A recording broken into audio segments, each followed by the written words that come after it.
इन्हीं सिद्धांतों में हमारा सर्व से सर्वोत्तम सिद्धांत आता है उपासना। हम ईश्वर को प्राप्त कैसे करें? कल मुझसे किन्हीं वरिष्ठ सज्जन ने मुझसे पूछा था कि आखिर ईश्वर को प्राप्त कैसे किया जाए, ईश्वर को प्राप्त करने का उपाय क्या है, कैसे ईश्वर को प्राप्त करें? तो आइए आज जानते हैं कि ईश्वर को प्राप्त करने का उपाय क्या है। ईश्वर को प्राप्त करने का ये उपाय जो मैं आपको बता रहा हूं, ये सबको नहीं बताया जाता है और ये बताना भी नहीं चाहिए सबको।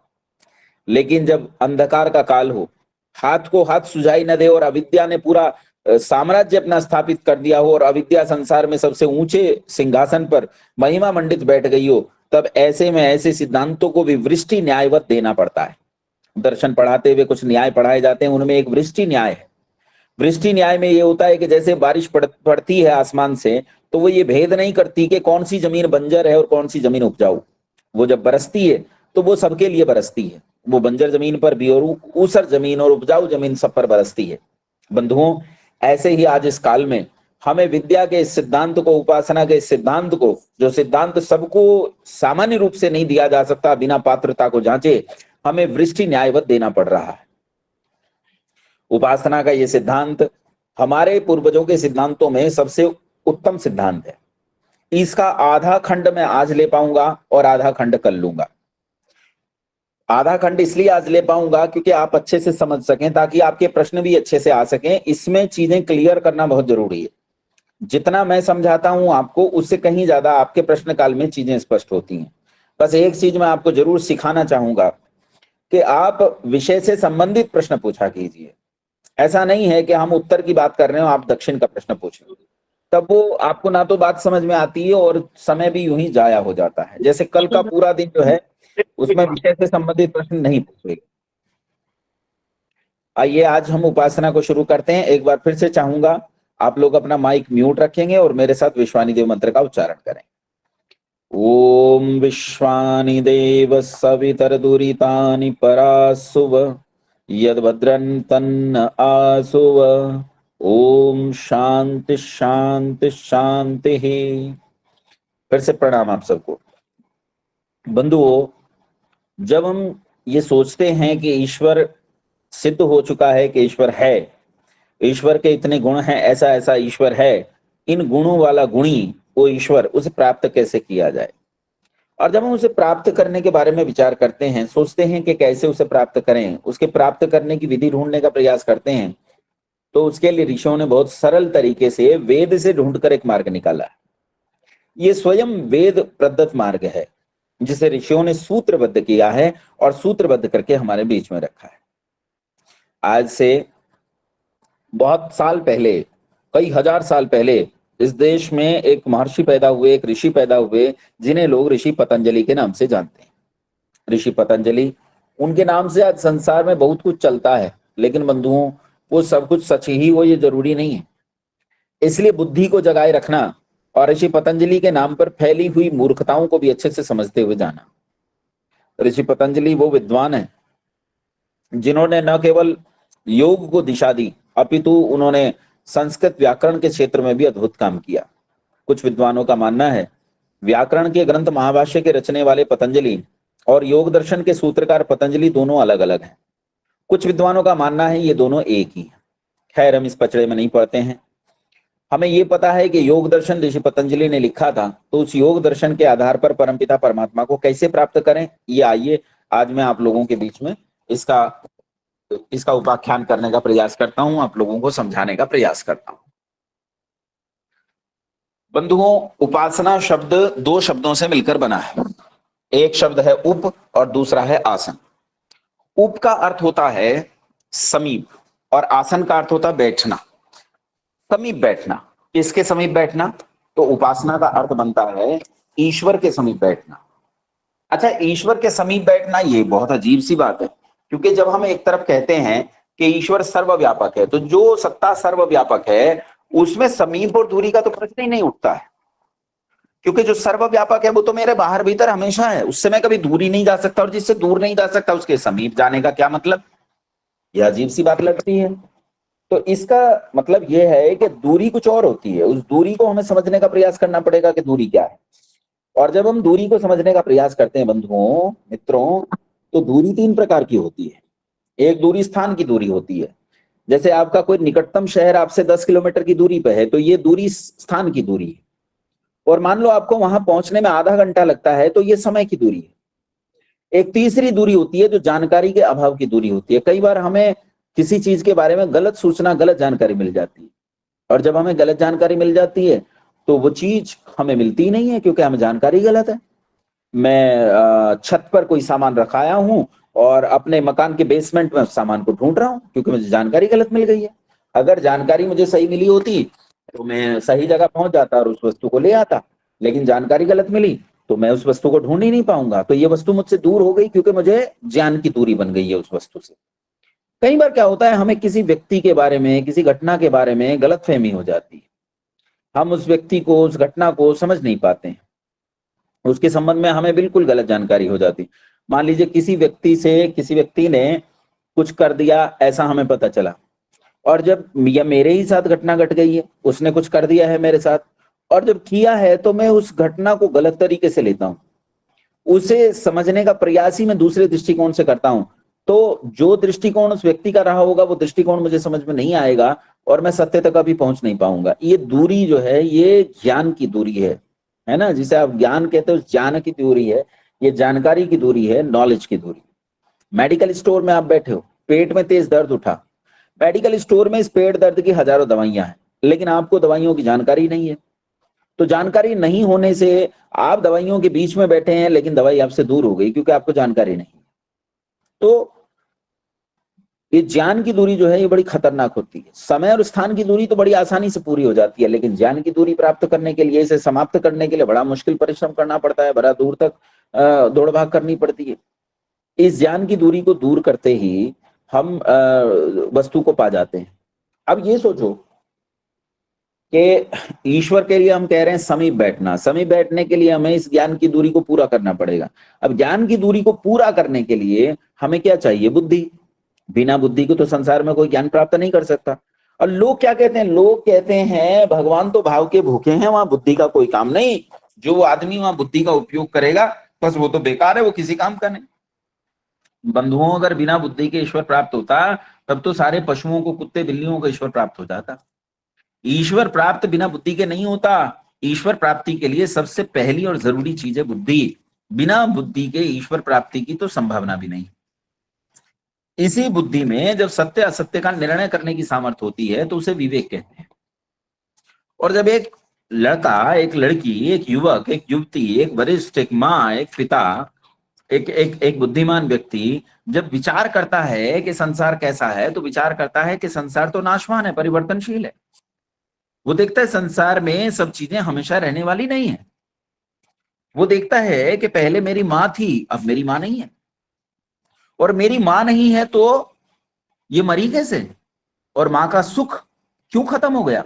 और जब ये विचार करता है तो ये विचार उसके मन में आते ही उसे एक चीज साफ साफ समझ में आती है कि संसार की सारी वस्तुएं जो हैं वो मरण धर्मा है, परिवर्तनशील है, नाशवान है। इसलिए इनमें आसक्ति नहीं रखनी चाहिए। इनमें आसक्ति रखेंगे तो सब कुछ गया हमारे हाथ से। इसलिए प्रयास ये करना चाहिए कि हम इस संसार के, वो व्यक्ति सोचता है कि संसार में आसक्ति रखने का कोई लाभ नहीं। मैं पति में दिन रात अपना मन लगाए रखती हूँ, मैं पत्नी में दिन रात अपना मन लगाए रखता हूँ, बच्चों में दिन रात अपना मन लगाए रखता हूँ, संसार में सुख है, साधन है, मैं गाड़ी में मन लगाए रखता हूँ, गाय और भैंस में मन लगाए रखता हूँ। कहीं ऐसा तो नहीं कि ये सब चीजें रहने वाली ना हो? विचार पूर्वक देखो तो कुछ भी रहने वाला नहीं, ये तो सब कुछ नष्ट हो जाने वाला है। और जब सब कुछ नष्ट हो जाने वाला है, इसका सीधा मतलब है कि इन चीजों में ऐसा कोई सुख नहीं है जो हमेशा रहने वाला है। और जब सुख रहने वाला नहीं है तो फिर किसी स्थायी सुख की तलाश में व्यक्ति निकलता है और इनसे मुख मोड़ लेता है। और जब इनसे मुख मोड़ लेता है तो इस अवस्था को कहते हैं विराग। और विराग के उच्चतम भाव का नाम है वैराग्य। वैराग्य तब उत्पन्न होता है जब आपको संसार में विराग हो जाए। वैराग्य का मतलब है, ऐसा नहीं है कि वैराग्य से व्यक्ति जो है संसार में किसी से प्रेम नहीं करता है। वैराग्य का मतलब है कि वो संसार की नश्वरता को समझ गया है, वो संसार के वास्तविक स्वरूप को समझ गया है कि ये संसार हमेशा रहने वाला नहीं है। इसका मतलब है वैराग्य। और वैराग्यशील व्यक्ति जब इसे ढूंढना चाहता है तो वो स्वाध्याय करता है। स्वाध्यायाद उद्योग मासीत स्वाध्याय मामने स्वाध्याय योग संपत्तिया परमात्मा प्रकाशते। इस स्वाध्याय और योग की संपत्ति से ही परमात्मा प्रकाशित होते हैं। जब तक स्वाध्याय और योग की संपत्ति नहीं होती तब तक परमात्मा प्रकाशित नहीं होते। इसलिए वो स्वाध्याय करता है, लोगों के पास जाता है, ऋषि मुनियों के पास जाने का प्रयास करता है, ऋषि मुनियों की पुस्तकों में घुसने का प्रयास करता है, वहां उसे पता चलता है कि संसार में एक ऐसा सुख है जो कभी नष्ट नहीं होता, क्योंकि उसकी सत्ता कभी नष्ट नहीं होती, और उसकी सत्ता है ईश्वर, और ईश्वर का आनंद वो हमेशा रहने वाला है। तो ये संसार के सुख आते हैं चले जाते हैं। आपको कोई चीज मिलेगी, नष्ट हो जाएगी। एक आदमी आपसे बहुत प्रेम करता है, कल आपसे नाराज हो जाएगा, फिर आपसे बात भी नहीं करेगा, आप पे बड़ा चिल्लाएगा, चीखेगा, गुस्सा हो जाए, शत्रु बन जाएगा आपका। बहुत प्रेम करता था, अभी शत्रु हो गया। एक वैराग्यशील व्यक्ति इन चीजों से परेशान नहीं होता कि किसने उसे गाली दे दी, क्या कर दिया, कहां अपमान कर दिया, कुछ कह दिया, ठीक है कोई बात नहीं, क्योंकि वो उसके प्रेम के उपकार को मानता है। लेकिन वो ये जानता है कि संसार परिवर्तनशील है, संसार में कोई भी परिवर्तन हमेशा घट सकता है, और अगर संसार में परिवर्तन घटेगा भैया तो फिर संसार का सुख रहने वाला नहीं है। तो वो उस सुख की ओर दौड़ता है जो सुख हमेशा रहने वाला है, और वो सुख है परमपिता परमात्मा का सुख। और उसे प्राप्त करने का मार्ग है अष्टांग योग। अष्टांग योग के लिए वैराग्य सबसे पहली चीज बताई। देखो फिर क्रम बता देता हूं। सबसे पहली चीज है विवेक, दूसरी चीज है वैराग्य, और तीसरी चीज क्या है, पहले तीसरी पे मैं जाऊं उससे पहले दो चीजें आप फिर से एक बार दोहराओ। विवेक उसे कहते हैं जिसमें सत्य असत्य का निर्णय करने का सामर्थ्य आ जाए, और वैराग्य उसे कहते हैं जबकि आपको संसार की नश्वरता और परिवर्तनशीलता अच्छे से समझ में आ जाए, आपको साफ साफ पता चल जाए कि भाई क्या है क्या नहीं है। अगर नहीं पता चलेगा तो मामला बिगड़ जाएगा। इसीलिए जरूरत है कि आप संसार की परिवर्तनशीलता को अच्छे से समझो। ये वैराग्य है। अब वैराग्य के बाद जब वो अच्छा, वैराग्य की भी दशा एक अजीब है। एक आदमी को वैराग्य हो गया, वैराग्य हुआ तो घर में, परिवार में, संसार में आसक्ति हो गई, उसने घर द्वार छोड़ दिया, घर द्वार छोड़कर निकल गया जंगल में, जंगल में जाकर रहने लगा। उसने काशाय वस्त्र ले लिए, लंबी दाढ़ी बढ़ा ली, मूछ दाढ़ी बढ़ा ली, वहीं रहने लगा। जहां रहता था वहां एक कुटिया बना ली, आसपास कुछ फूल लगा लिए। कुछ लोगों ने इसे देखा कि साधु बाबा आए हैं, वो इसका सम्मान करने के दृष्टिकोण से इसके पास आने लगे, कोई भोजन लाया, कोई पानी लाया, फिर इसकी बगिया संभालने लगे। फिर उन्होंने सोचा बाबा जी को एक कुटिया कम पड़ती है, तो उन्होंने 2-3 कुटिया और बना दी, उसकी कुटिया का रख रखाव रखने लगे। धीरे धीरे ये आश्रम जो एक कुटिया में बना था, अब यहाँ 25-30 कुटिया बन गई हैं। ये 2 बीघे से 20 बीघा में फैल गया है, 20 बीघा से 200 बीघा में फैल गया, और 200 बीघा से 2000 बीघा में फैल गया। बड़ी बड़ी फैक्ट्रियां लग गई, लाखों चेला चेली आकर यहाँ रहने लगे। उनके लिए washing machines, freezes, ACs, helicopters, गाड़ियां, यहां तक के मर्सिडीज गाड़ियां, वो सब आकर वहां खड़ी हो गई। सोचो, संसार में राग घटा या राग बढ़ा? उसने काशाय वस्त्र भी ले लिए, लंबी दाढ़ी भी बढ़ा ली, लेकिन वास्तव में संसार में राग घटा नहीं, उसका संसार में राग बढ़ गया, बहुत बड़ा हो गया उसका तो राग। तो इसका मतलब यह है, वैराग्य के लिए जंगल में जाना, काशाय वस्त्र लेना, ये जरूरी नहीं है। वैराग्य के लिए सबसे जरूरी चीज है कि आपके मन में वैराग्य हो। तो एक जीन्स पहनने वाला, टी शर्ट पहनने वाला, डेली अपने काम पर जाने वाला व्यक्ति जो गाड़ी में बैठकर अपने काम पर जाता है, ये भी वैराग्यशील हो सकता है। और एक काशाय वस्त्र धारण करने वाला जो स्वयं को साधु कहता है, वो जंगल में रहने वाला, हजारों एकड़ जमीन का मालिक, वो हो सकता है वो वैराग्यहीन हो, उसमें कोई वैराग्य हो ही नहीं। वैराग्य कपड़ों से या गेटअप से नहीं होता, वैराग्य मन से होता है। आप गृहस्थ में रहते हुए भी वैराग्यशील हो सकते हो। आप गृहस्थ में रहते हुए, गृहस्थ की पालना अनुपालना करते हुए, अपने बच्चों से प्रेम रखते हुए भी आप वैराग्यशील हो सकते हो। प्रेम का मतलब राग नहीं है, प्रेम अलग वस्तु है, राग अलग वस्तु। राग में आप फंस जाते हैं, प्रेम में आप फंसते नहीं। जब आप किसी से प्रेम करते हैं तो उसकी किसी बात का बुरा नहीं मानते, आपको उससे नाराजगी नहीं होती, आपको उससे उससे हमेशा खुशी मिलती है। आपको उससे लगता है कि इसने ये काम किया तो इसका ये कारण होगा, ये कारण, आप उस विश्लेषण को समझने का प्रयास करते हो, आप उससे कभी अप्रसन्न नहीं होते। प्रेम अलग वस्तु है, राग अलग वस्तु है। राग ये होता है कि आप किसी चीज में फंस गए हो तो अब आपको उससे दुख और सुख, दुख और सुख, दुख और सुख लगातार मिलेगा, ये परेशान कर देगा आपको। तो वैराग्य बहुत जरूरी चीज है और घर में रहते हो सकता है। ऐसा वैराग्यशील युवक जब ऋषि मुनियों के ग्रंथों को उठाकर पढ़ता तो वहां वो ढूंढता है कि ईश्वर को कैसे प्राप्त करूं।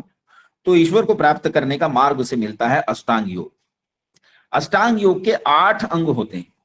ये 8 अंग हैं, ध्यान से सुनो, जिनके पास कॉपी पेन है वो लिख भी लेंगे। ये 8 अंग होते हैं: यम, नियम, आसन, प्राणायाम, प्रत्याहार, धारणा, ध्यान, समाधि। एक बार फिर से सुनो, यम, नियम, आसन, प्राणायाम, प्रत्याहार, धारणा, ध्यान, समाधि। समझ में आ गया ना? एक बार और सुनो, यम, नियम, आसन, प्राणायाम, प्रत्याहार, धारणा, ध्यान, समाधि। अब तो मैं समझता हूं पक्का समझ में आ गया होगा। अच्छा एक बार और सुनो, यम, नियम, आसन, प्राणायाम, प्रत्याहार, धारणा, ध्यान, समाधि। ये 8 अंग वाला होने से इसे अष्टांग योग भी कहते हैं। लेकिन समाधि से संयम नाम की एक वस्तु उत्पन्न होती है। उस संयम को इन 8 अंगों में जोड़कर कुछ पाश्चात्य विद्वान, यूरोपियन जो स्कॉलर्स हैं, वो इसे ही नवांग योग भी कहते हैं। तो नवांग योग कहो कि अष्टांग योग कहो, यही है। अब इसमें सबसे पहले आता है यम। यम होते हैं 5। समझ लो कि यम उपासना का बीज है। जब आप यम का पालन करना अपने जीवन में 100% लागू कर देते हो, तो मानो आपने उपासना का बीज बो दिया। यम होते हैं 5। 5 यम कौन से होते हैं, ध्यान से सुनो, क्योंकि यम उपासना का बीज है। अगर यम तुम्हारे जीवन में आ गया तो समझ लेना कि तुम्हारे जीवन में अब उपासना ने प्रवेश कर लिया। यम के लिए योग दर्शन में सूत्र आता है, पहले ही अध्याय में आता है, 30वां सूत्र है, तत्रा हिंसा सत्यास्तेय ब्रह्मचर्या परिग्रह यमाः। ये 5 हैं। 5 कौन कौन से हैं, एक बार मैं दोहरा देता हूं, ध्यान से सुनो। यम का पहला यम है अहिंसा, दूसरा सत्य, तीसरा अस्तेय, चौथा ब्रह्मचर्य और 5वां अपरिग्रह। फिर से सुनो, अहिंसा, सत्य, अस्तेय, ब्रह्मचर्य, अपरिग्रह। जिनके पास कॉपी पेन होगा लिखेंगे जरूर। फिर से बता देता हूं, अहिंसा, सत्य, अस्तेय, ब्रह्मचर्य, अपरिग्रह। ये हो गए आपके 5 यम। इनमें सबसे पहला यम आता है अहिंसा। जिनके हाथ खड़े हैं बंटी जी नाम से और एसएमजी नाम से 2 आईडी हैं, कृपया हाथ डाउन कर लें या संयोजक कर देंगे उनके हाथ डाउन।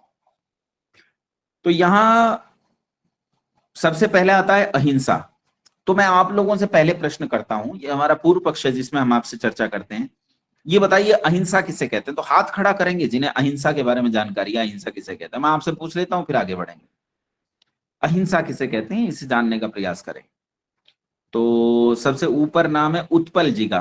पांडे जी बताइए, अहिंसा किसे कहते हैं? आचार्य जी नमस्ते। अहिंसा का नमस्ते। तात्पर्य अहिंसा का तात्पर्य यह है कि हम किसी से बिना किसी तर्क के उसके साथ हिंसा ना करें, जैसे कि जीव हत्या ना करें या किसी को भी शारीरिक या मानसिक रूप से हमारे द्वारा कोई कष्ट ना पहुंचे। ठीक है, बहुत बढ़िया। प्रियकांत तिवारी जी, अहिंसा क्या है? गुरुदेव प्रणाम। प्रणाम। मैं गोंडा से हूँ गुरुदेव। गुरुदेव मैं मानता हूँ कि अहिंसा है कि मेरे द्वारा किसी को कोई क्या नाम है दुख ना पहुंचे। अच्छा अब सुनो ध्यान से, मैं एक एक यम को क्लियर करता जाऊंगा, आपको ध्यान से सुनते जाना। सबसे प्रश्न नहीं पूछ पाऊंगा, कुछ लोगों से प्रश्न पूछूंगा। अहिंसा, अहिंसा कहते हैं मन, वाणी और कर्म से संसार में किसी को कष्ट न देना, इसका नाम अहिंसा है। मन से, वाणी से और कष्ट से, वो मन, वाणी और शरीर, इन 3 से, मनसा वाचा कर्मणा, इनसे किसी को किसी प्रकार का भी दुख न देना, इसका नाम अहिंसा है। इसी अहिंसा को हमारे देश में बहुत बड़े स्तर पर स्थापित कर दिया गया। अहिंसा के बहुत बड़े पुजारी हमारे देश में पैदा हुए महात्मा बुद्ध। महात्मा बुद्ध के बाद बिल्कुल अर्वाचीन समय में हमारे देश में पैदा हुए महात्मा गांधी।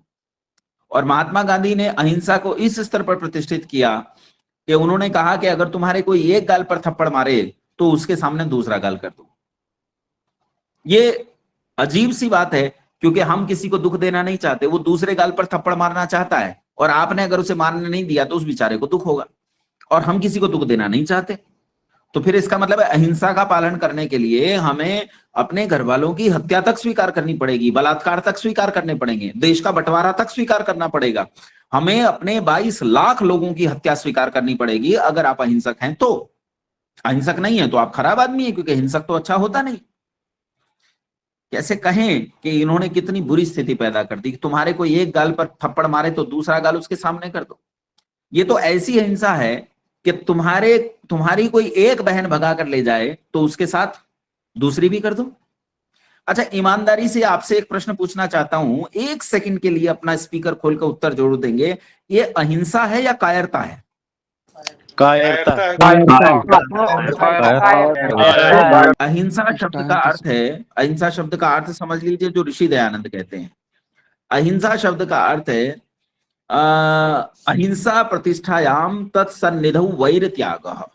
क्या कहते हैं अहिंसा के संबंध में? ऋषि पतंजलि क्या कहते हैं, ध्यान से सुनना। ऋषि पतंजलि अहिंसा के संबंध में क्या कहते हैं? अहिंसा प्रतिष्ठायाम तत्सन्निधौ वैर त्यागः। अहिंसा किसे कहते हैं कि हमें किसी से भी वैर नहीं रखना है, निर्वैर हो जाना, इसका नाम अहिंसा है। संसार में किसी से वैर नहीं है हमारा, इसका नाम अहिंसा है। अगर अर्थापत्ति से इसे समझाऊं तो यूं समझिए, जैसे एक जज एक हत्यारे को फांसी देता है, लेकिन वो तो पर्सनली इस हत्यारे को जानता नहीं है, फिर भी वो इसे फांसी दे रहा है। उसने इसे फांसी दे दी, पर इसका इससे कोई बैर नहीं है, रत्ती भर बैर नहीं है, पर कानून का पालन करते हुए न्याय की अवधारणा के अंतर्गत उसने उसे फांसी दी। इसका मतलब न्याय को तो स्थापित करना पड़ेगा, न्याय स्थापित कर रहा है, लेकिन बैर उसका कोई नहीं है, उससे बिल्कुल भी बैर नहीं है, रत्ती भर बैर नहीं है। फिर इसे अर्थापत्ति से समझो कि अहिंसा शब्द का अर्थ है अकारण मन, वाणी और कर्म से संसार में किसी को दुख न देना, इसका नाम अहिंसा है। अकारण दुख नहीं देना, कारण हो तो लाखों लाख मनुष्यों का वध कर देना भी अहिंसा है। लाखों लाख मनुष्यों के वधकारी युद्ध को स्वीकार करना भी अहिंसा है। यदि कारण हो तो हम भगवान राम के वंशज हैं, जिन्होंने रामायण जैसा महाप्रलयंकारी युद्ध स्वीकार किया। यदि कारण हो तो हम भगवान कृष्ण के वंशज हैं, जिन्होंने महाभारत जैसे युद्ध का नेतृत्व किया। यदि कारण हो तो मेरी धमनियों में पंडित राम प्रसाद बिस्मिल का रक्त दौड़ता है। मैं अपने राष्ट्र के लिए स्वयं का बलिदान देने और दूसरों का बलिदान लेने के लिए तैयार हूं, बशर्ते कारण हो। कारण न हो तो चींटी जैसे छोटे जंतु को मुंह की गर्म वायु से भी हम रत्ती भर मनसा वाचा कर्मणा दुख देना नहीं चाहते हैं। इसे कहते हैं अहिंसा। अहिंसा प्रतिष्ठायाम तत्सन्निधौ वैर त्यागः। वैर त्याग कर देना है, वैर नहीं रखना है। ये यम जिसे हम उपासना का बीज कह रहे हैं, ये पहला यम है अहिंसा। और हम पहले ही अंग पर फेल हो गए, हमने पहले ही अंग को गलत समझ लिया, हमने पहले ही अंग का अर्थ गलत किया। सब प्रकार से सब काल में सब प्राणियों के साथ बैर भाव छोड़ के प्रेम प्रीति से बरतना, न्याय पूर्वक बरतना, इसका नाम अहिंसा है। तुम्हारे एक गाल पर कोई थप्पड़ मारे, उसके सामने दूसरा कर दो, इसका नाम कायरता है। अहिंसा के बाद आता है सत्य। आओ सत्य को समझ लेते हैं, किसे कहते हैं सत्य? अच्छा, कौन बताएगा मुझे सत्य किसे कहते हैं? हाथ खड़े करके बताओ सत्य किसे कहते हैं। जो पुराने लोग हैं, मेरा उनसे निवेदन है, भोज कुमार जी हाथ डाउन कर लीजिए। जो पुराने लोग हैं वो हाथ खड़ा नहीं करेंगे बिल्कुल भी, एक भी व्यक्ति पुराना व्यक्ति हाथ नहीं खड़ा करेगा। अर्जुन शर्मा जी बताइए सत्य किसे कहते हैं? आचार्य जी नमस्ते। नमस्ते। आचार्य जी, जो जैसा देखा गया हो, जैसा सुना गया हो, उसे सच, उसको वैसे ही बता देना सत्य कहलाता। ठीक है, जैसा देखा है जैसा सुना है वैसा ही बता देना, इसका नाम सत्य है। ध्यान से सुनना। अभी और एक बार पूछ लेते हैं, पूर्णिमा सिंह जी से पूछ लेते हैं। पूर्णिमा सिंह जी, सत्य जो देखा या जो सुना तो उसको वैसे ही एक्सेप्ट करना। मतलब जैसा शर्मा जी ने बताया आप उससे ही कह रही हैं, वही बात है, आप उससे सहमत हैं? ठीक। अभिनव भृगुवंशी जी। आचार्य जी, धर्म की स्थापना के लिए जो बात कही जाए वही सत्य है। अच्छा, तो झूठ भी कहा जा सकता है धर्म की स्थापना के लिए।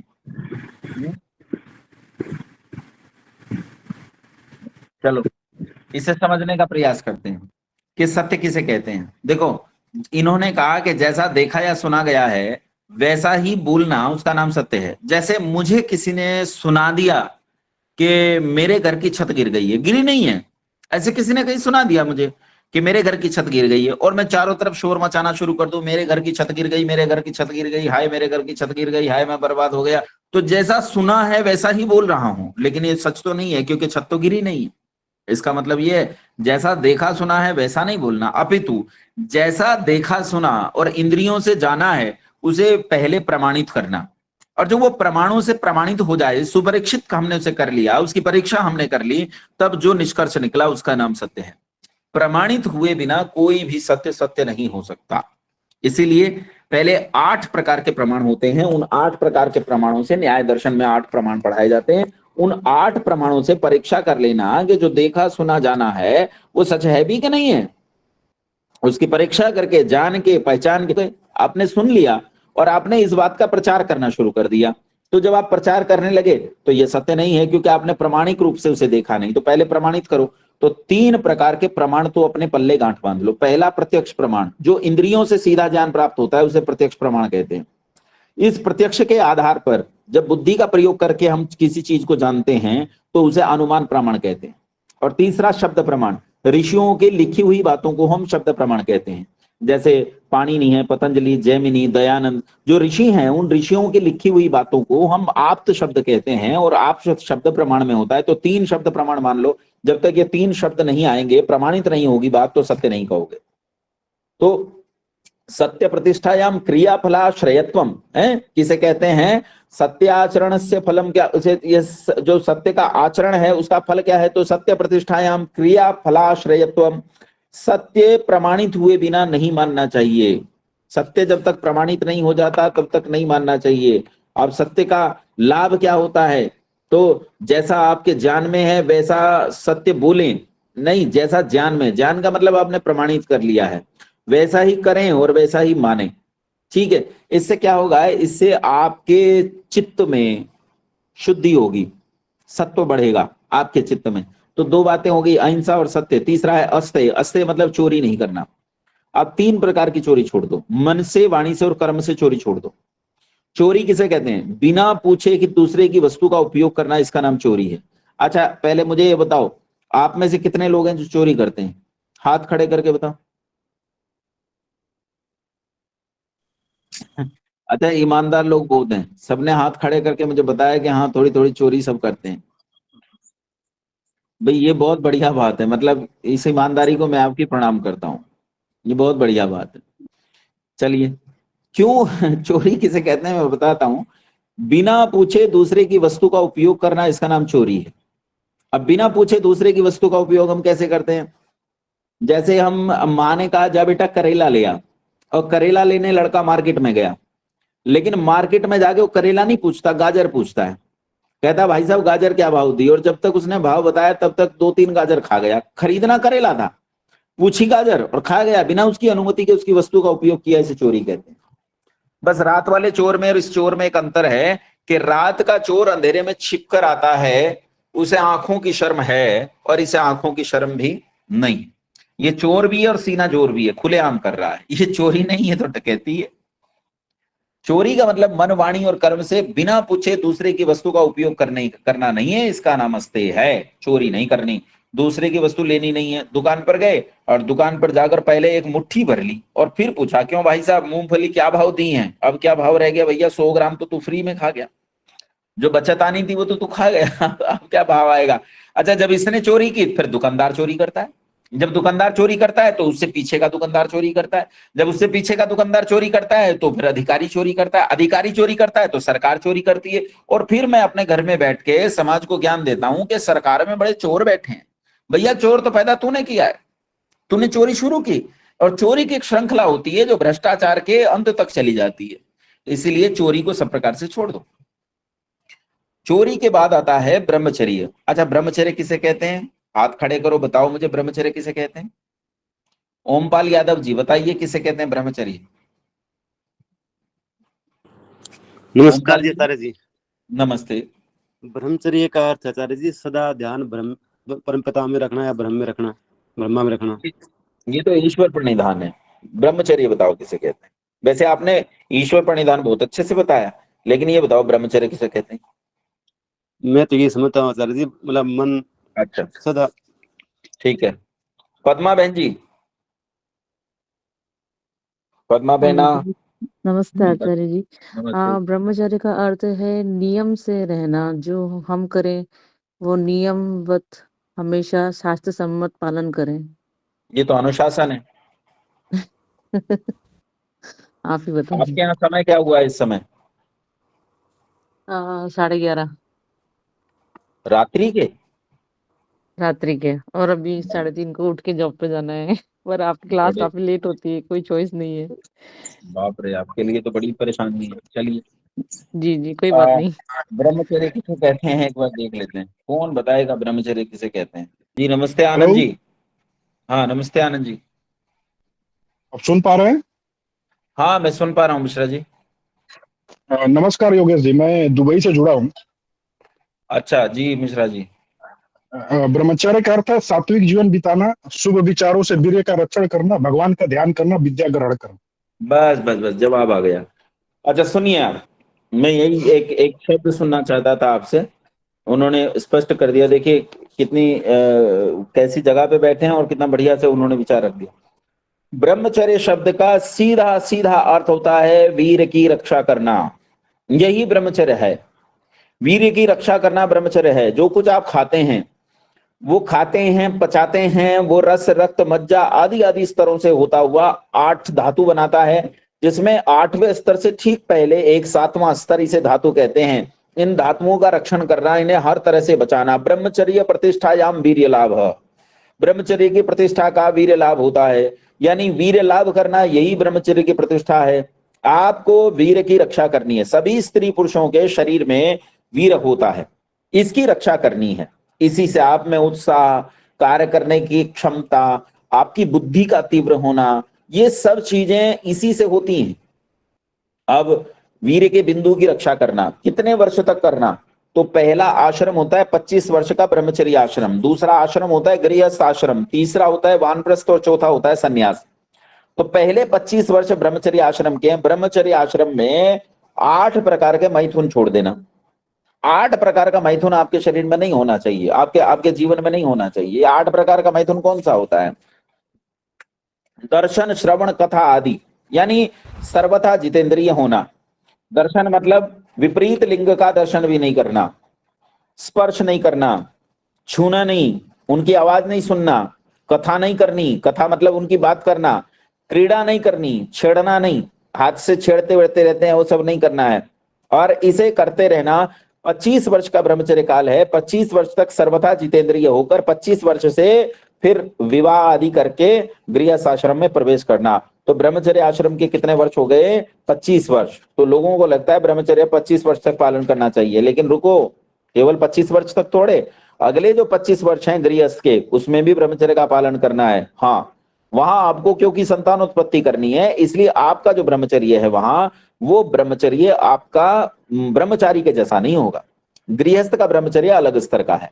फिर उसके बाद वानप्रस्थ आ जाता है। जब संतान बड़ी हो गई, हम उसे छोड़ छाड़ कर जंगल में चले गए हैं, तो जंगल में जब हम ध्यान उपासना आदि कर रहे हैं, तो वहां भी हम इस वीर की बिंदु की रक्षण करते हैं।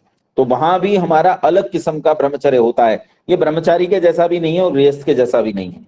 और चौथा होता है सन्यास। सन्यास बिल्कुल ब्रह्मचारी जैसा होता है। इसमें बस एक लाभ रहता है कि सन्यासी होने पर आयु बहुत हो जाती है। अगर युवावस्था में सन्यास न लिया हो तो आयु बहुत अधिक हो जाती है। तो उससे क्या होता है कि इंद्रियां जो हैं वो उतनी बलवान नहीं रह जाती हैं कि वो परेशान करें। तो इस दृष्टिकोण से वहां ब्रह्मचर्य करने में, रखने में आसानी होती है। तो हर एक व्यक्ति को अपने अपने धर्म का पालन करना चाहिए। ये 4 प्रकार का धर्म हो गए। पहला धर्म ब्रह्मचर्य आश्रम, दूसरा धर्म हो गया गृहस्थ आश्रम, तीसरा वानप्रस्थ और चौथा सन्यास। जहां श्री कृष्णचंद्र महाराज गीता में कहते हैं श्रेयान स्वधर्मो विगुण पर धर्मो भयावह, कहते हैं अपना धर्म अच्छे से अवगुंठित ना भी हो तो भी अपने धर्म में बने रहना चाहिए, और दूसरे का धर्म चाहे कितना ही बढ़िया व्यवस्थित हो उसमें ताक झांक नहीं करनी चाहिए। तो उसका मतलब ये नहीं है कि वहां हिंदू मुसलमान वाले धर्म की बात हो रही है। वहां धर्म जो बात हो रही है वो ब्रह्मचर्य आश्रम, गृहस्थ, सन्यास और वानप्रस्थ की बात हो रही है कि अपने धर्म का पालन। अच्छा, आप गृहस्थ हैं, अपने धर्म का अच्छे से पालन करो। आप ब्रह्मचारी हैं, अपने धर्म का अच्छे से पालन करो और वीर की रक्षा करो। इसका नाम है ब्रह्मचर्य। ब्रह्मचर्य के बाद आता है अपरिग्रह। अपरिग्रह का मतलब होता है आवश्यकता से अधिक वस्तुओं का संचय न करना। जितनी आवश्यकता है बस उतने ही वस्तुओं का संचय करना, उससे ज्यादा वस्तुओं का संचय ना करना। ठीक है, मुझे 4 गाड़ियों की जरूरत है तो 4 गाड़ी होनी चाहिए, और अगर मुझे एक सुई की भी जरूरत नहीं है तो सुई भी नहीं होनी चाहिए। पर अगर मेरा काम 2 धोती में चल जाता है तो मुझे तीसरी धोती की जरूरत नहीं है। अगर मेरा काम 2 जीन्स में चल जाता है तो 2 जीन्स के अलावा मुझे फिर और एक कच्छे की भी जरूरत नहीं तो वो भी नहीं रखना चाहिए। यानी जिस चीज की मुझे जरूरत है वो मेरे पास होनी चाहिए। अगर बिल्कुल ही यूं सोचे कि भाई एक धोती में, अब मान लो मैं धोती बांधता हूँ तो मैं जो धोती बांधता हूं, या आप में से कुछ लड़के जीन्स पहनते होंगे, तो जो जीन्स पहनते हैं, जो धोती बांधते हैं, अगर एक धोती सोचे, अरे यार दो क्यों रखनी, एक ही धोती बांधता रहूंगा, रात में धो ली सुबह पहन ली, रात में धो ली सुबह पहन ली, अगर ऐसे चलाओगे तो इसे कंजूसी कहेंगे। और अगर आप इतना ज्यादा के धोतियों का ही पता नहीं, एक वो नेता थी ना, बहुत बड़ी नेता आंध्र प्रदेश की, मर गई, वो अम्मा बोलते थे उसे, उसका नाम था जयललिता। जयललिता के मरने के बाद उसकी अलमारी में से 9,000 साड़ियां बरामद हुई। 9,000 साड़ियां, बाप रे बाप। किसी ने कहा मैं 9,000 साड़ियां कैसी होंगी, मैंने कहा तू 9,000 साड़ियों की चिंता कर रहा है, मैं तो उस अलमारी को ढूंढ रहा हूं जिसमें 9,000 साड़ियां रखी गई। अरे वो तो भैया बहुत बड़े शोरूम में नहीं रखी जा सकती। और मैं शर्तिया कहता हूं कि उसमें से कई हजार साड़ियां ऐसी होंगी जो जयललिता ने देखी भी नहीं होंगी। इसे परिग्रह कहते हैं। इस परिग्रह से दूर रहना अपरिग्रह कहलाता है। जितनी जरूरत है उतनी वस्तुओं का उपयोग करना, इसका नाम अपरिग्रह। ये 5 यम कहलाते हैं, अहिंसा, सत्य, अस्तेय, ब्रह्मचर्य, अपरिग्रह। इन्हें जब जीवन में ले आते हो तो मानो आपने उपासना का बीज बो दिया है। हुआ कुछ भी नहीं अभी तो आपने मिट्टी में बीज को दबाया है, उपासना का बीज बो दिया है। अब इससे अंकुरण होगा, इससे अंकुर फूटेगा, है। तो अब इसके बाद आता है नियम। नियम फिर से 5 होते हैं, शौच, संतोष, तपः, स्वाध्याय, ईश्वर प्रणिधानानि नियमाः। ये 5 होते हैं, शौच, संतोष, तपः, स्वाध्याय, ईश्वर प्रणिधान, ये 5 नियम होते।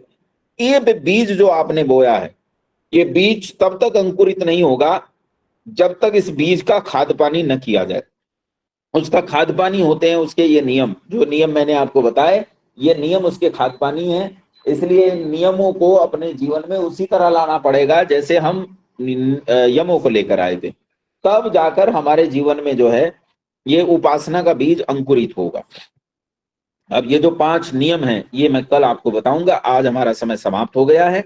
जो कुछ मैंने आपको बताया है इससे संबंधित प्रश्न काल यहाँ शुरू होता है। प्रश्न मैं आपसे लूंगा और आपके प्रश्नों का उत्तर दूंगा। आप हाथ खड़े करेंगे, मुझसे प्रश्न पूछ लेंगे, प्रश्न का उत्तर देने के लिए मैं तैयार हैं। प्रश्न ले लेता हूं। सबसे पहले प्रियकांत तिवारी जी का हाथ उठा हुआ है। प्रियकांत जी, आपका प्रश्न, सीधे प्रश्न। गुरुदेव, मैं ये जानना चाहता हूँ कि गृहस्थ जीवन में क्या नाम है, इसका पालन कैसे करेंगे, ब्रह्मचर्य का? अच्छा, संतानोत्पत्ति के लिए खर्च किया गया वीर्य का दान कहलाता है, वो ब्रह्मचर्य का खंडन नहीं कहलाता। लेकिन इससे अलग यदि आप करते हैं तो वो ब्रह्मचर्य के नाश में आएगा। इसलिए आप गृहस्थ रहते हुए भी ब्रह्मचारी हो सकते हैं। अच्छा, फिर एक आईडी है lion king Ahir. Lion king Ahir नाम से एक आईडी है। आचार्य जी को नमस्कार। मैं अनंतराज बनू फ्रॉम रेप्राइज से। आचार्य जी, हम जानना चाहते हैं, जैसे कि आज का उद्देश्य था कि उपासना, तो आचार्य जी उपासना का मुख्य उद्देश्य क्या होता है? ईश्वर की हमारा पहला प्रश्न, ईश्वर की प्राप्ति, की प्राप्ति। तो आचार्य जी, जैसे हम ईश्वर की भक्ति करते हैं, तो जिस तरीके से हम रात्रि में जागरण करते हैं, तो ईश्वर की भक्ति एकांत में की जाती है, फिर हम रात्रि में जो जागरण करते हैं वो हम सामूहिक रूप से क्यों करते हैं? और रात्रि में भगवान, वो तो जागरण वाले ही बता पाएंगे आपको कि वो जागरण क्यों करते हैं। शायद वो दिन में अच्छा सो लेते होंगे इसलिए जागरण करते होंगे। बाकी तो ईश्वर की भक्ति वो नहीं है, वो तो मनोरंजन है। वहां डीजे बजता है, लोग शराब पी के गीत गाते हैं, वो तो मनोरंजन है, वो भक्ति तो कहीं भी है नहीं।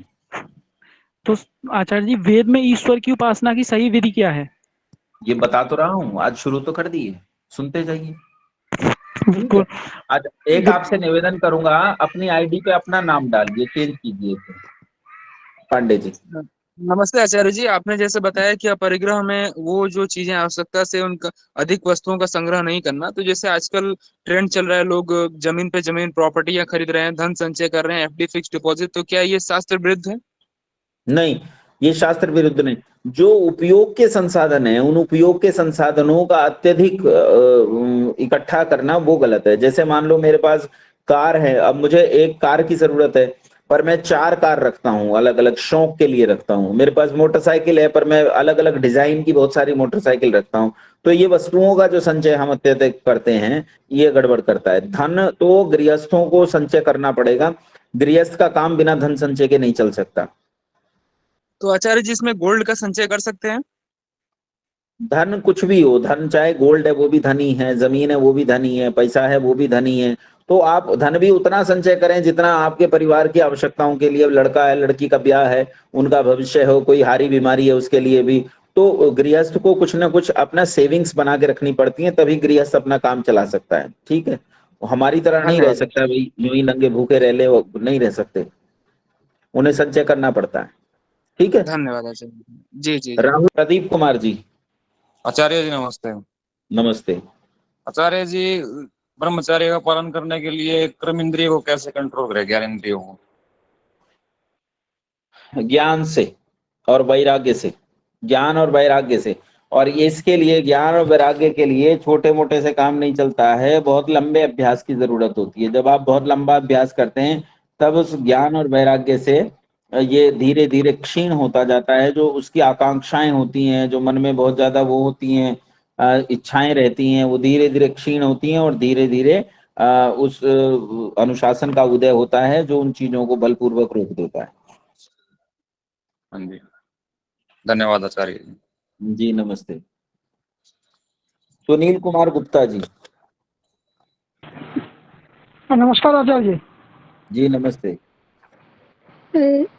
जैसे कि मैं कोई भी काम करता हूँ तो उसमें मन भटकता है। जैसे पूजा कर रहा हूँ तो पूजा में तो भगवान का ध्यान करना चाहिए, लेकिन वहाँ पर मन भटकता है कि बच्चे का पढ़ाई कैसे होगा, ये कैसे होगा, वो कैसे होगा, मन भटकता है।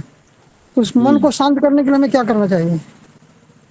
देखो, मन को शांत करने के लिए आपको एक तरीका है कि चीजों पे फोकस करना पड़ेगा, उनका प्रबंधन करना पड़ेगा। आप चीजों का प्रबंधन कीजिए। दूसरी चीज ये है कि आप यत्न कीजिए, और यत्न करने पे भी यदि आपकी सिद्धि नहीं हो पा रही है तो आप अपने यत्न में सुधार तो कर सकते हैं, लेकिन उसके लिए चिंतित होने की आवश्यकता नहीं है। क्योंकि नीतिकार भी कहते हैं यत्न क्रियते यदि न सिद्ध्यति को अत्र दोषः। प्रयास करने पर भी अगर सफलता न मिले तो आपका दोष नहीं है। और श्री कृष्णचंद्र महाराज गीता में कहते हैं कर्मण्य बाधिकारस्ते मां फलेषु कदाचन, कि तुम्हारे हाथ में केवल कर्म है, फल तुम्हारे हाथ में है ही नहीं। तुम कर्म करो, अच्छा कर्म में आपके कमी नहीं होनी चाहिए, बस इसका ध्यान रखो। आपका कर्म लगातार उत्तम और उत्तम और उत्तम और कठोर होता चला जाए तो आपको निश्चित रूप से सफलता मिलेगी। क्योंकि स्वयं परमपिता परमात्मा की बात को समझाते हुए श्री कृष्ण कहते हैं कृतम में दक्षिणे हस्ते जयो में सव्य आहिता, कि तेरे कर्म से परिणाम इतनी दूर है जितनी दूर दाहिने हाथ से बायां हाथ होता है। अगर तेरे दाहिने हाथ में कर्म है तो बाएं में परिणाम निश्चित है, इसलिए चिंता करने की कोई आवश्यकता नहीं। वो तो ठीक है, लेकिन मन को थोड़ा शांत करने के लिए कहीं मन दूसरे जगह में, गलत जगह में भी भटकता है। जैसे कुछ काम करना चाह रहे हैं तो मेरी सुनिए, आप उपासना की पूरी कक्षा कर लीजिए और फिर उपासना शुरू कीजिए तो आपका ये मन नहीं भटकेगा। तो कहाँ पे होगा उपासना कक्षा पूरी कीजिए और फिर पूरा इसका अभ्यास शुरू कीजिए। ठीक जी, धन्यवाद। नमस्ते। योगेंद्र संदावा जी। प्रणाम आचार्य जी। जी प्रणाम। आचार्य जी, मैं पूछ रहा था कि योग का शाब्दिक अर्थ क्या है, क्योंकि आपने अष्टांग योग के बारे में बताया गया और एक शारीरिक योग भी होता है। शारीरिक योग कोई नहीं होता। योग चित्त वृत्ति निरोध, चित्त की वृत्तियों का उपासना समये व्यवहार समये व परमेश्वरादिति रिक्त विषयाद धर्म व्यवहारात मनसो वृत्ति सदैव निरुद्धा रक्षणीयते। ये सीधा है कि योग का सीधा अर्थ है चित्त की वृत्तियों का निरोध करना। जब आप चित्त की वृत्तियों को निरोध करते हैं तो क्या होता है, परमात्मा और आत्मा का परस्पर मिलन होता है, इसी का नाम योग है। जी धन्यवाद। और जो व्यायाम आप करते हैं उस व्यायाम को कुछ लोगों ने योग कहना शुरू कर दिया है, वो कतई योग नहीं है। महेंद्र शुक्ला जी। सर सबसे पहले आपको नमस्ते। मेरा नाम महेंद्र है। जी नमस्ते सर। मेरे पास दो प्रश्न है, बहुत छोटे छोटे। जी सर, पहला प्रश्न ये है कि मैं बहुत कंफ्यूज रहता हूँ इस बारे में कि लोग पूजा पाठ जो करते हैं, जैसे रुद्राभिषेक करते हैं, सत्यनारायण की कथा करते हैं, जिसमें काफी सारा पैसा उनका वेस्ट होता है या फिर लटा है, तो ये पूजा पाठ करना सही है या फिर नहीं करना चाहिए? नहीं, वो मैं आपके विचार जानना चाहता हूँ इसके बारे में। अच्छा, ये पूजा का ना एक हमारी अलग से कक्षा होगी पूरी की पूरी, कि पूजा पाठ क्या होता है और पूजा पाठ कैसे करना चाहिए।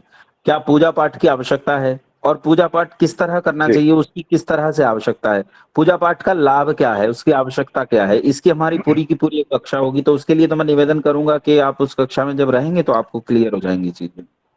ठीक है सर, एक और प्रश्न था कि लोग मंदिरों में जाते हैं, विंध्याचल जाते हैं, मैहर जाते हैं और केदारनाथ जाते हैं, तो ये सब करना सही है, जरूरी है आपके हिसाब से? वो मैं जानना चाहता हूँ प्लीज। अगर वो पर्यटन करना चाहते हैं तो उस दृष्टि से ठीक है, बाकी परमात्मा तो अपने हृदय में मिलेगा, इधर उधर नहीं मिलता है। जी धन्यवाद सर, धन्यवाद। अनन्या गुरु जी। जी नमस्ते आचार्य जी। जी मेरा प्रश्न यह है कि आचार्य जी सुनाई दे रहा है ना? मेरा प्रश्न यह है कि वाणी और कर्म से हम जो अहिंसा करते हैं वो तो दिखाई देता है, लेकिन मन से हिंसा और अहिंसा कैसे किया जाता है? देखो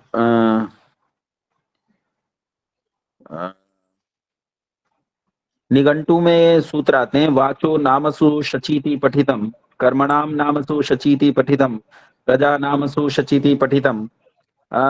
आपको करना क्या है, मन से और कर्म से कैसे चीजों को करना है। जैसे अस्तेय को आप देखिए कि आप शरीर से किसी का पदार्थ ले लेते हैं बिना पूछे, ये शारीरिक कायिक चोरी हो गई। और वाचिक चोरी होती है कि आप बात को घुमा फिरा के कहते हैं अश्वत्थामा मारा गया, लेकिन पशु या मनुष्य नहीं पता, तो वो लेकिन के बाद जो गड़बड़ी जिस आदमी ने की तो वो चोरी हो गई, वाणी की चोरी हो गई। बात को घुमा फिरा कर कहना ये वाणी की चोरी है। आपने मुझसे पूछा कि आचार्य जी मेरी यहाँ पुस्तक रखी थी, आपने पुस्तक ली क्या? तो मैं कहता हूं परसों मैं दिल्ली गया था और दिल्ली से मैंने एक ट्रेन पकड़ी, ट्रेन बड़ी लेट हो गई, मैं वहां गया, फिर वहां मैं उतर गया, मैं अपने रिश्तेदारों के अरे भैया तू ये बता दे तूने किताब उठाई कि नहीं उठाई। तो ये जो इतनी बड़ी उसने जो महाभारत कह दी है, ये वाणी की चोरी है, यानी बातों को घुमाना फिराना, ये वाणी की चोरी। और मानसिक चोरी होती है दूसरे के पदार्थ में लालच रखना, दूसरे के पदार्थ को गिद्ध दृष्टि से देखना, लेने की इच्छा करना, इसका नाम मानसिक चोरी है। प्रेरणा लेना मानसिक चोरी नहीं। आपने किसी का भवन बहुत सुंदर देखा, आपने सोचा ऐसा सुंदर भवन मैं अपना भी बनाऊंगा, पुरुषार्थ करूंगा, धन कमाऊंगा, अपना ऐसा मकान बनाऊंगा, तो ये तो मोटिवेशन है, ये प्रेरणा है। लेकिन आप दूसरे के पदार्थ को लेने की इच्छा करें, पुरुषार्थ करें, नहीं सोचे यार ये मकान ही मेरा हो जाए तो क्या, ऐसी क्या तिगड़म लड़ाऊं कि ये मकान मेरा हो जाए, तो ऐसे ये मानसिक चोरी हो गई। तो इसी तरह से अहिंसा में भी जानना और अन्य चीजों में भी जानना। ठीक है जी आचार्य।